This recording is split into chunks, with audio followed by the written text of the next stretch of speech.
प्यारे बच्चों देखते हैं क्वेश्चन नंबर सेकंड। और क्वेश्चन नंबर सेकंड में कहा गया है एडी एक समद्विबाहु त्रिभुज एबीसी का शीर्ष लंब है।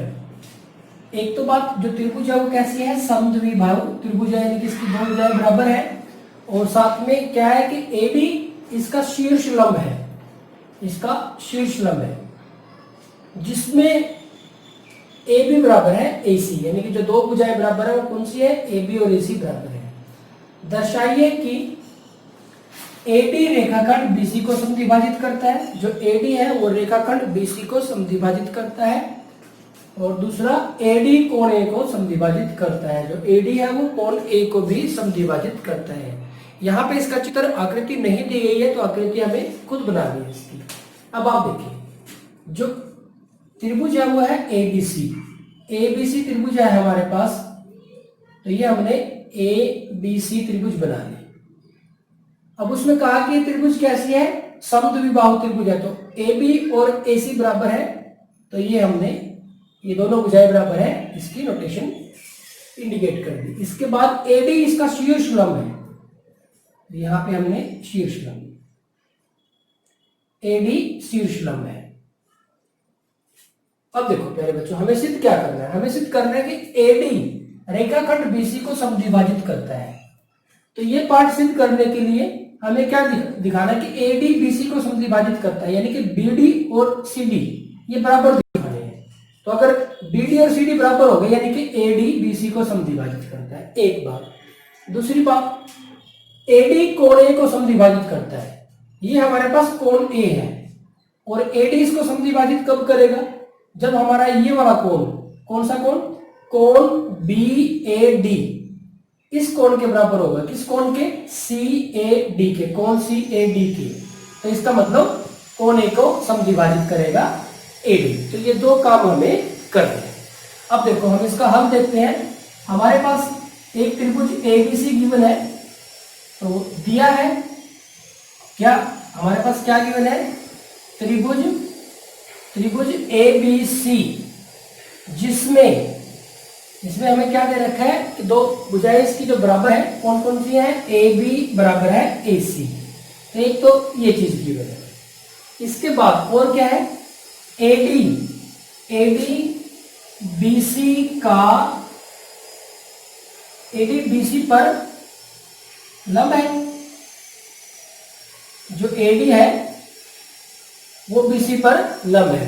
तो यहां से हमारे पास अगर एडी बीसी पर लंब है, जानता था ना, एडी एक समद्विबाहु त्रिभुज एबीसी का शीर्ष लंब है।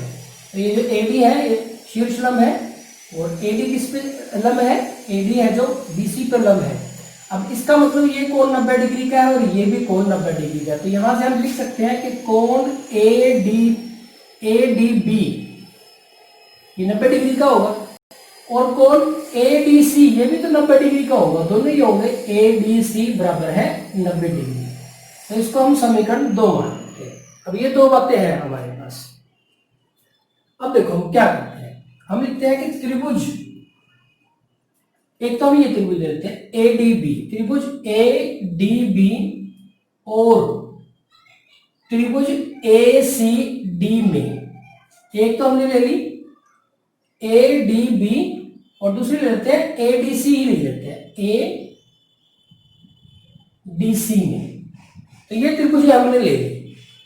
अब देखो एक ये वाली त्रिभुज है, एक ये वाली त्रिभुज, ए बी और एसी बराबर है, ए बी बराबर है एसी। यहां से समीकरण 1 से इसी तरह से ये जो कोण है एडीबी और एडीसी ये भी बराबर है। कोण एडीबी बराबर है कोण एडीसी बराबर है किसके, 90 डिग्री, समकोण। यहां लिख सकते हो कि समीकरण 2 से, दूसरे समीकरण से। अब हमारे पास क्या होगी, दो, तो हमने कोई भी दो जो पते हैं वो बराबर दिखा दी। एक और हमें चाहिए, एडी देखो दोनों त्रिभुजों में है, तो एडी बराबर है एडी, ये होगी साझी उभयनिष्ठ। अब देखो हमारे पास इस त्रिभुज के लिए ये भुजा इसके बराबर और ये कॉमन होगी और ये वाला एंगल बराबर। तो दो भुजाएं आई हैं उनके बीच का कोण नहीं आया है, उससे अलग कोण है। तो यहां पे हम क्या लिखेंगे, कौन कौन सी हमारे पास दो तो भुजाएं हैं और जो कोण है उनके बीच का नहीं है। यहां पे हमारे पास कोण ये वाला नहीं है, कोण ये वाला है। यहां से ये तो इसके बेस पे हम क्या ये कह सकते हैं कि कौन सा नियम यहाँ पे अप्लाई हुआ, एस हुआ, एस से हुआ, कौन सा नियम अप्लाई हुआ ये हमें अभी। प्यारे बच्चों अगर आप इसको ध्यान से देखो तो जैसे दो भुजाएं और एक कोण बराबर, तो दो भुजाओं और एक कोण को देखकर हमें ये ध्यान में आता है एस सर्वांग समता नियम। लेकिन इसमें क्या होता है कि दो भुजाओं और उनके अंतर्गत जो कोण है, मान लो ये दो भुजाएं हैं तो कोण ये होना चाहिए, ये दो भुजाएं हैं तो कोण ये होना चाहिए। तो ये आपको देखना है। अब देखो दो भुजाएं कौन सी थी, एक तो ये इसके बराबर थी, ये कॉमन थी। तो इन दोनों भुजाओं के बीच में कोण तो ये बना हुआ है, तो वो कोण तो बराबर नहीं है, यानी कि ये तो कंसेप्ट नहीं लगा। अब दूसरा ध्यान से देखो आप, हमारा जो RHS नियम है, RHS जो नियम है उसमें क्या है, राइट एंगल, एक राइट एंगल हो गया, 90 डिग्री का कोण हो गया, एक तो हो गया। एक है हमारे पास हाइपोटेन्यूज कर्ण, 90 डिग्री के सामने वाली साइड कर्ण होती है, तो कर्ण ये वाला इसके बराबर है, यहाँ 90 के सामने ये हो जाएगी, तो ये भी ठीक है। राइट एंगल हो गया, हाइपोटेन्यूज हो गया। और तीसरी कोई भी साइड, ये एक साइड है हमारे पास इक्वल होगी, यानी कि हमारे पास जो नियम लगा है वो कौन सा लगा है, RHS। तो हम लिखेंगे कि RHS सर्वांग समता नियम के अनुसार, नियम के अनुसार RHS सर्वांग समता नियम के अनुसार हमारे पास क्या हो जाएगा, त्रिभुज ADB ये सर्वांग सम हो जाएगी त्रिभुज ADC। पहले बच्चों ये नियम ध्यान रखना कि यहाँ पे आपको देखने से ऐसा लग सकता है कि जैसे एस नियम है, लेकिन एस नियम नहीं है, उसमें जो कोण है वो दोनों भुजाओं के बीच का होना चाहिए और यहाँ दोनों भुजाओं के बीच का कोण नहीं है। तो RHS नियम लगा है यहाँ पे। अब देखो अगर ये त्रिभुज सर्वांग सम है तो इनके संगत भाग बराबर होंगे, यानी कि ये वाला इसके बराबर होगा। इसका मतलब है कि BD बराबर है CD, BD और CD बराबर होगी। अगर BD CD बराबर है यानी कि जो D है वो बीच में है, बिल्कुल मिड पॉइंट है, यानी कि जो AD है वो BC को समद्विभाजित करता है। इसलिए जो AD है हमारा, AD BC को जो जैसे भी लिखा हो उसमें AD रेखाखंड BC को समद्विभाजित करता है, तो BC को समद्विभाजित करता है। एक पार्ट तो आ गया हमारा आंसर। दूसरा हमें दिखाना था कि AD कोण A को समद्विभाजित करता है, फिर वही बात आ गई। अब देखो क्योंकि त्रिभुज ADB सर्वांग सम है त्रिभुज ADC के, तो इसका मतलब जो संगत भाग है वो बराबर होंगे। अब ये वाला कोण इसके बराबर होगा, इसका मतलब है कोण, ये वाला जो कोण है हमारे पास क्या लिखे, कोण BAD, कोण BAD ये बराबर होगा कोण CAD के। अब देखो ये वाला कोण इसके बराबर है, यानी कि ये हमारा जो AD है वो कोण A को दो बराबर भागों में बांटता है। इसलिए जो हमारे पास है AD कोण A को समद्विभाजित करता है। तो ये हमारे पास इसका दूसरा पार्ट है। तो बिल्कुल सिंपल क्वेश्चन था, बस आपको ये ध्यान रखना है कि जो नियम है वो कौन सा लगेगा, एस वाला नियम लगेगा या फिर RHS वाला नियम लगेगा। तो यहाँ पे जो नियम लग रहा है वो कौन सा नियम लगा हुआ है, RHS सर्वांग समता नियम लगा हुआ है। इसी तरह से आगे बढ़ते हैं, क्वेश्चन नंबर 3 की तरफ बढ़ते हैं। तो क्वेश्चन नंबर 3 में देखते हैं हमारे पास क्या है।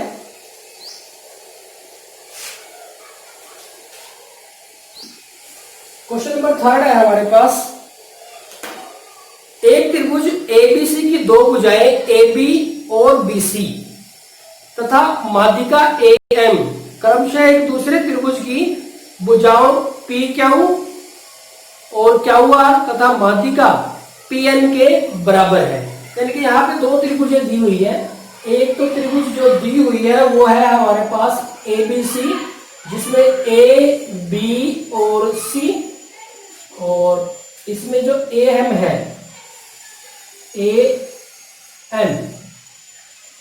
AM थोड़ा सा और ठीक कर लेते हैं, AM इसको थोड़ा सा हम यहाँ पे लेते हैं AM, ये इसकी माध्यिका है। इसी तरह से एक त्रिभुज और दी हुई है PQR और ये इसकी माध्यिका है PN। अब यहां से हम इसको देखते हैं कि एक त्रिभुज ABC की दो भुजाएं AB और BC तथा माध्यिका AM, जो ये माध्यिका है जो AM वो BC को दो बराबर भागों में बांटती है। ये बात आप ध्यान रखोगे कि जो माध्यिका है वो AM वो BC को दो बराबर भागों में बांटती है। तो इस त्रिभुज की दो भुजाएं और माध्यिका। दूसरी त्रिभुज कौन कौन सी भुजा? AB और BC माध्यिका AM एक दूसरे त्रिभुज की भुजाएं PQ और QR। अब देखो AB जो भुजा है वो PQ के बराबर है, और जो BC भुजा है BC जो भुजा है AB BC वो QR के बराबर है। BC मैं यहां पे इंडिकेट कर देता हूं, BC ये QR के बराबर है। और जो माध्यिका है AM ये PN के बराबर है यहां पे। तो हमने यहां पे 1 बार यूज कर लिया, यहाँ पे 2 और यहाँ पे 3, इसको अलग दिखाने के लिए कि ये इसके बराबर है, ये इसके बराबर है और ये इसके बराबर है, ये हमने इंडिकेट कर दिया। अब हमें जो सिद्ध करना है वो है, इसके दो पार्ट्स हैं सिद्ध करने के लिए। एक तो हमें दिखाना है कि त्रिभुज ABM, यह त्रिभुज ABM ये सर्वांगसम है त्रिभुज PQN के। एक पार्ट तो हमें ये सिद्ध करना है, और दूसरा हमें सिद्ध करना है कि त्रिभुज ABC ये सर्वांगसम है त्रिभुज PQR के। तो ये दो पार्ट हमें सिद्ध करने हैं। अब देखो पहले बच्चों, पहले तो ये देख लो कि जो AM है, AM माध्यिका AM जो माध्यिका है AM वो क्या करेगी? वो BC को समद्विभाजित करेगी, करती है। इसलिए जो BM है PM और MC ये बराबर हो। एक बात तो ये, इसी प्रकार दूसरी बात इसमें से क्या निकलेगी कि जो BC है वो BM का, जो BC है वो BM का डबल है BC, क्योंकि जितनी ये है उतनी ये है, तो बराबर भाग है। मान लो ये 10 है तो ये 5 है, तो ये 10 है जो 5 का 2 गुना है। यानी कि मैं अगर इसको लिखूं, हमारे पास अगर मैं BM लिखूं, यहां इसी में एक में ही कर लूं, BM और MC बराबर है, और ये क्या है? आधी है किसके? BC के। ये लिख दिया हमने, एक में ही लिख दिया इसको। ठीक इसी तरह से इस पे आ जाओ। माध्यिका कौन सी है? PN। QR को समद्विभाजित कर दिए, समद्विभाजित करती है। इसलिए हम क्या कह सकते हैं कि QN और NR बराबर है, और ये क्या होंगे? आते होंगे किसके? QR के। QN और NR बराबर है, और ये QR के आधे हैं। तो इसको हमने समीकरण 2 मान लिया। अब देखो हम बात करते हैं त्रिभुज ए बी एम और त्रिभुज पी क्यू एन में। ए बी एम और पी क्यू एन में ये पूछा था, इसके बराबर है। ए बी बराबर है P Q, P Q A B और पी क्यू बराबर है क्योंकि तो दिया हुआ है। यहां पे हमारे पास हमें 2 पार्ट सिद्ध करने को हमें दे रखा था कि त्रिभुज ए बी सी और त्रिभुज पी क्यू आर में ए बी किसके इक्वल है, पी क्यू के, और बी सी किसके इक्वल है, क्यू आर के, और ए एम ये किसके इक्वल है, पी एन के। ये हमें दे रखा है, दिया है, ये हमें दिया हुआ है। तो ए बी और पी क्यू बराबर है। इसी तरह से ए एम और पी एन बराबर है, ए एम और पी एन भी बराबर है, ये है दिया है। इसी तरह से ये भी दिया है, ये दोनों बातें तो दे रखी है। अब देखो ये इसके बराबर होगी और ये इसके बराबर होगी और कुछ नजर नहीं आ रहा। अब देखो हमें ये पता है कि बी सी और क्यू आर बराबर है, बी सी और क्यू आर बराबर है।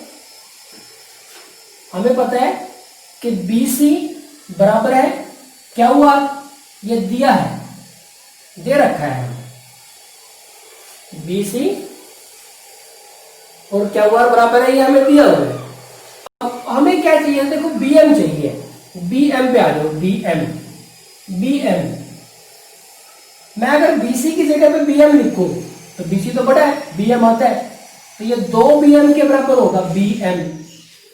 यहां से देखो बी सी बी एम बराबर है 1/2 बी सी, आर पार गुना करो तो 2 बी एम बराबर है बी सी। तो आप इसको ऐसे भी समझ सकते हो, देखो बी सी है दुगना है बी एम से, बी सी है दुगना है बी एम से। इसी तरह से क्यू आर है वो दुगना है क्यू एन से, 2 से 2 काट दिया तो बी एम बराबर है क्यू एन, बी एम बराबर है, तो बी एम बराबर है क्यू एन।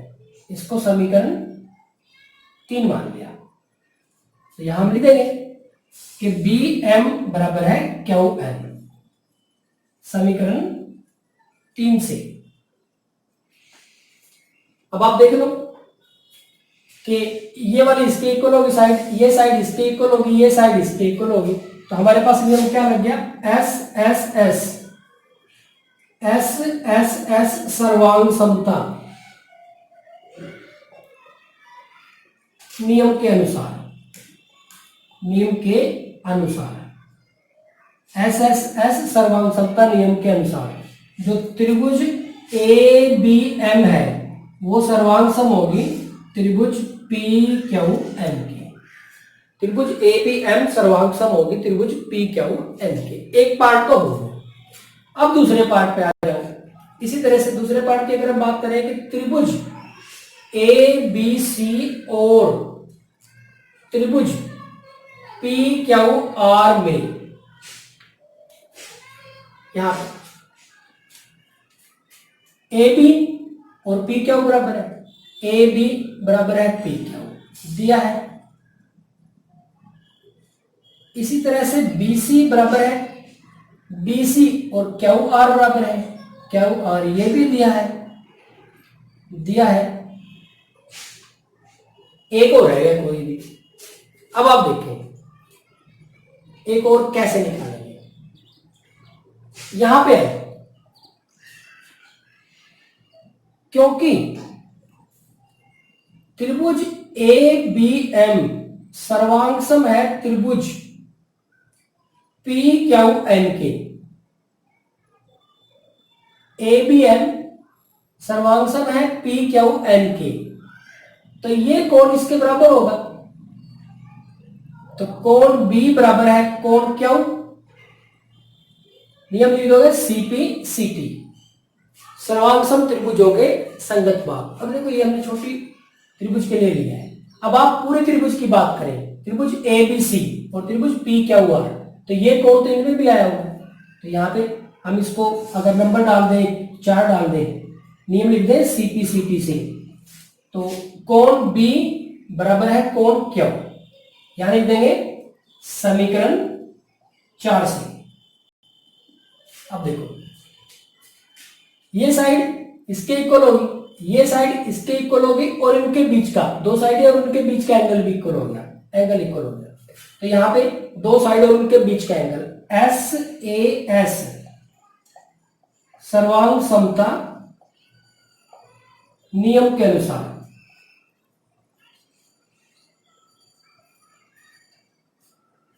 हमारे पास क्या हो जाएगा, त्रिभुज ABC सर्वांग सम है त्रिभुज PQR। त्रिभुज ABC सर्वांग सम हो जाएगी त्रिभुज PQR की। तो यहां पे हमारे पास दोनों पार्ट है जो प्रूव हो जाते हैं। दोबारा से देखते हैं क्वेश्चन को। क्वेश्चन में कहा गया था कि एक त्रिभुज है ABC और एक त्रिभुज है PQR। इसमें AB PQ के इक्वल है, BC QR के इक्वल है, और माध्यिका AM PN के इक्वल है। देखो ये जो माध्यिका है ना, वो सामने वाली भुजा को समद्विभाजित करेगी, यानी कि BM और MC बराबर है, और ये क्या होगी, पूरी भुजा की आधी होगी। ये जो है ये क्या होगी, BM या MC होगी, पूरी भुजा BC की आधी होगी, या BC इनकी डबल होगी। तो ये बात हमने जो दिया है वो लिख लिया और ये कॉन्सेप्ट यूज कर लिया। अब हमें ये दिखाना था कि त्रिभुज ABM और PQN सर्वांग सम है। अब देखो ये साइड इसके इक्वल है, AB PQ के इक्वल है, और AM PN के इक्वल है। दो तो हो गया हमारे पास, एक रह गया। अब देखो ये जो पूरी इसके इक्वल है, तो ये और ये बराबर है, इधर से ये और ये बराबर है, तो ये आधी भी तो इसके इक्वल होगी। ये इसके इक्वल है तो ये 10 है, मान लो ये भी 10 होगी तो बराबर है। अब ये आधी है इसकी तो ये 5 होगी, ये भी इसकी आधी है तो ये भी 5 होगी, तो दोनों आपस में बराबर होगी। बस वही कॉन्सेप्ट हमने यहाँ पे यूज कर लिया। तो ये सर्वांग सम होगी, सर्वांग सम होगी तो एक पार्ट प्रूव हो गया। फिर अब पूरी त्रिभुज की बात करते हैं, ABC और PQR की। ये भुजा इसके इक्वल है, ये वाली भुजा इसके इक्वल है। अब बीच का तो ले नहीं सकते हम यहाँ पे, तो एक और कोई भी एक पार्ट और इक्वल दिखाना है हमने। तो यहां से हमने क्या किया, जब ये दो त्रिभुजें सर्वांग सम थी तो ये कोण इसके बराबर था, और ये हमारी बड़ी वाली त्रिभुज में भी आया हुआ है, तो कोण B और कोण Q हमने इक्वल ले लिया। तो यहाँ पे S से सर्वांग समता नियम लग गया, और ये पार्ट भी हमारा प्रूव हो गया। तो प्यारे बच्चों ये था हमारे पास question number 3। Thank you very much.